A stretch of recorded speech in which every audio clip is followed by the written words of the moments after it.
1972 में plane crash का एक ऐसा हादसा जिस पर पूरी दुनिया हैरान थी। क्या ऐसा भी मुमकिन है? कहने को तो ये एक प्लेन क्रैश था, लेकिन 72 दिन इसमें बैठे हुए पैसेंजर्स एंडीज के माउंटेन रेंज में 3570 मीटर की बुलंदी पर -15 सेंटीग्रेड पर कैसे सरवाइव करते हैं।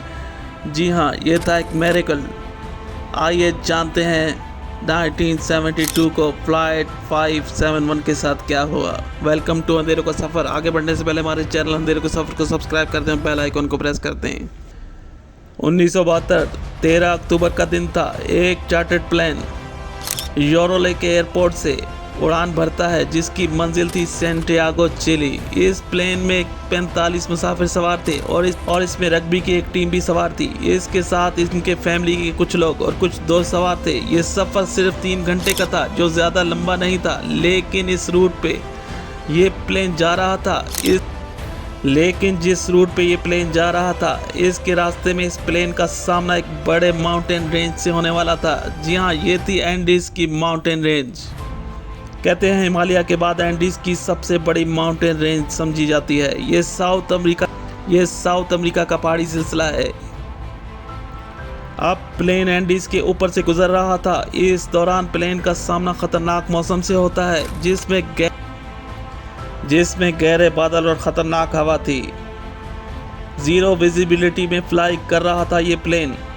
आगे ही आगे बढ़ता जा रहा था। फ्लाइट में काफ़ी टर्बुलेंस हो रही थी। पायलट ये सफ़र जारी नहीं रखना चाहते थे। ख़राब वेदर की वजह से प्लेन को किसी जगह लैंड करवाना था, लेकिन करीब में कोई एयरपोर्ट मौजूद नहीं था। फ्लाइट 571 हिचकोले खा रही थी। प्लेन में बैठे हुए कुछ लोग चीखों पुकार कर रहे थे।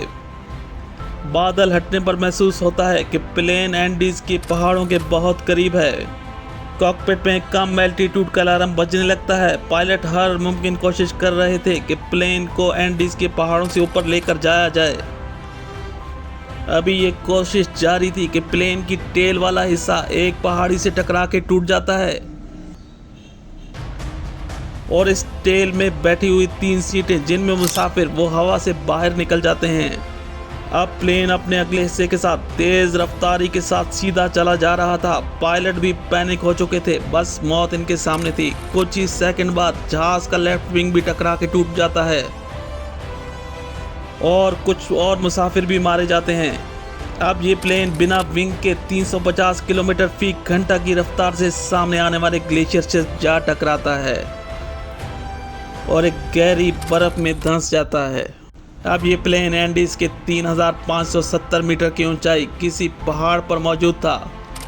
एक ऐसी अनजानी जगह थी। अब तक इस प्लेन के बारे में किसी के पास कोई मालूमात नहीं थी। अब शुरू होता है वो मिरेकल जिसका यकीन करना मुश्किल लगता है। सबसे बड़ी हैरानगी की बात यह थी कि 45 लोगों में से 33 लोग अब भी जिंदा थे, जो नाकाबिले यकीन था। इतने खतरनाक हादसे में भी ये 33 लोग कैसे बच गए? इन्होंने कैसे सरवाइव किया होगा? क्या ये 33 लोग मजीद सरवाइव कर सकेंगे? आइए जानते हैं आगे क्या कुछ हुआ। इन 33 लोगों में कई लोग जख्मी थे और इन लोगों को ये मालूम नहीं था कि ये प्लेन किस जगह और किस मकाम पर है और कहाँ क्रैश हुआ है। यहाँ से शुरू होती है एक दर्द भरी, दिल दहला देने वाली सर्वाइवल स्टोरी। इस प्लेन में 2 मेडिकल स्टूडेंट थे जिनको निस्बतन कम चोटें आईं। इन्होंने दूसरे जख्मियों की हर मुमकिन मदद की और फिर 1 घंटे बाद चिलीज एयरपोर्ट की तरफ से फ्लाइट 571 के लापता होने का पैगाम दिया जाता है और फिर रेस्क्यू की तमाम टीमें तलाश का काम शुरू करती हैं। शाम से रात हो चुकी थी, लेकिन फ्लाइट 571 का कुछ मालूम ना हो सका। बड़ी प्रॉब्लम तो ये थी, प्लेन का कलर वाइट था और जिस जगह ये जहाज क्रैश हुआ था वहाँ हर तरफ बर्फ थी और बर्फ के पहाड़ थे। इसलिए रेस्क्यू की टीमों को फ्लाइट 571 को ढूंढने में नाकामी हो रही थी। अब प्लेन के अंदर जो पैसेंजर मौजूद थे, इनमें से 5 लोगों की मौत हो जाती है। बाकी के लोग प्लेन के अंदर ही मौजूद थे। कुछ पैसेंजर उम्मीद कर रहे थे शायद सुबह इन्हें बचा लिया जाएगा, लेकिन ऐसा नहीं था। अभी बाकी 28 पैसेंजर थे जो जिंदा थे। इन 28 पैसेंजर ने प्लेन को शेल्टर के तौर पर इस्तेमाल किया और बैगेज के जरिए प्लेन के टूटे हुए हिस्से को कवर किया ताकि ठंड अंदर न दाखिल हो सके। अगले दिन 13 अक्टूबर थी। अर्जेंटीना, यूरुग्वे और चिली की रेस्क्यू की टीमें दोबारा सर्च का काम शुरू करती हैं। इनकी तरफ से जिस एरिया को सर्च किया जा रहा था वो बिल्कुल ठीक था, एंडीज की पहाड़ों में, लेकिन इन्हें कामयाबी न मिल सकी। अब पैसेंजर्स की तरफ से बैगेज का इस्तेमाल करके क्रॉस का निशान बनाया जाता है ताकि रेस्क्यू की नज़र इन पर पड़ सके। इसी सारी कोशिश में एक पूरा दिन गुजर जाता है। 16 अक्टूबर आ चुका था लेकिन कोई मदद ना आ सकी। फ्लाइट 570 को कोई मदद ना मिल सकी। आखिरकार पैसेंजर की तरफ से ये फैसला होता है कि अब एंडीज के पहाड़ों में पैदल चलकर ही क्रॉस करना होगा। इसके लिए सब तैयारी मुकम्मल की गई। हम सीटों के कवर तक को जिस्म में ढांपने के तौर पर इस्तेमाल किया गया। अब ये काफिला अपने पैदल सफर का आगाज करता। में से कुछ लोग ऐसे थे जिन्होंने जिंदगी में कभी बर्फ नहीं देखी थी। इनका सामना अब इतने हाई एल्टीट्यूड पर एंडीज के पहाड़ों से होने वाला था। खाने के लिए पानी से खुद को एनर्जी दे रहे थे। बर्फ पर चलना जमीन पर चलने से 100 गुना मुश्किल होता है। 21 अक्टूबर क्रैश के 8 दिन बाद रेस्क्यू की टीमें सर्च ऑपरेशन बंद कर देती हैं और यह तय हो जाता है कि किसी के बचने की कोई उम्मीद नहीं थी। अब ये 28 पैसेंजर जिस पहाड़ को क्रॉस कर रहे थे, कुछ ही दूर इन्हें जहाज के मलबा मिलता है जिसमें रेडियो वायरलेस मिलता है, जिसे ऑन करने की कोशिश की जाती है। और फिर वायरलेस तो ऑन हो गया लेकिन इसमें सिग्नल नहीं भेजे जा सकते थे, ये सिर्फ सुन सकते थे। कई पैसेंजर्स भूख से निढाल थे जो प्लेन में मौजूद पेपर्स को चबा रहे थे। इस कदर मुश्किल सूरत हाल में मजीद भूखा रहना जान से हाथ धो बैठने जैसा था। अब जो आगे हुआ वो आपके होश उड़ा देगा। इन पैसेंजर्स ने तय किया कि जो लोग मर चुके हैं इनकी डेड बॉडी को खाकर ही जिंदा रह सकते हैं, और अब इन्होंने डेड बॉडी के गोश्त तक को खाना शुरू कर दिया। मरते क्या ना करते। ऐसा करना बिल्कुल भी आसान नहीं था, लेकिन जब मौत आपके सामने हो और आप जिंदा रहना चाहते हो तो आप कुछ भी कर जाएंगे। ऐसा ही इन पैसेंजर्स ने किया। 29 अक्टूबर क्रैश के 16 दिन गुजर चुके थे। अब इन 28 पैसेंजर्स के पास आगे कोई प्लान ऑफ एक्शन मौजूद नहीं था। क्या करना है, कैसे करना है और कैसे सरवाइव करेंगे, ये एक बहुत बड़ा सवाल इन पैसेंजर्स के सामने था। कदर बदतर हालात में ही शायद ही किसी ने देखे हो।